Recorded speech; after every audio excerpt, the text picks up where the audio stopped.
বৈষম্য বিরোধী ছাত্র আন্দোলনের সময় কিছু আওয়ামী লীগ নেতা এবং দলটির ঘনিষ্ঠ শিল্পীদের কথোপকথনের স্ক্রিনশট সামাজিক যোগাযোগ মাধ্যমে ফাঁস হওয়ার পরে দেশজুড়ে সমালোচনার ঝড় উঠেছে।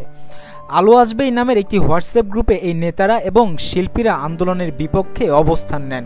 এই গ্রুপের অ্যাডমিনদের মধ্যে ছিলেন সাবেক সংসদ সদস্য ও চিত্রনায়ক ফেরদৌস আহমেদ এবং অন্যান্য উল্লেখযোগ্য শিল্পী যেমন রিয়াজ, সাজু খাদেম ও শামীমা তুষ্টি।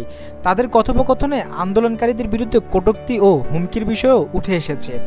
গ্রুপের সদস্যরা আন্দোলনকারীদের তীব্র ভাষার আক্রমণ করে এবং আন্দোলনের পক্ষে থাকা শিল্পীদেরকে লক্ষ্যবস্তুতে পরিণত করেন। অভিনেত্রী অরুণা বিশ্বাস আন্দোলনকারীদের বিরুদ্ধে গরম জল দিলেই হবে বলে মন্তব্য করেন। এই ধরনের বক্তব্যগুলো ফাঁস হওয়ার পর থেকে তারা সমালোচনার মুখে পড়েন। কিছু সদস্য ইতিমধ্যে গা ঢাকা দিয়েছেন, আর কেউ কেউ দেশের বাইরে চলে গেছেন। নির্মাতা আশফাক নিপুণ এই ঘটনার পর গ্রুপের সদস্যদের উদ্দেশ্যে ফেসবুকে পোস্ট করে আহ্বান জানান যেন তারা আলোর পথেই ফিরে আসেন এবং জনগণ ও সব আলোর উৎস হিসেবে মেনে নেন।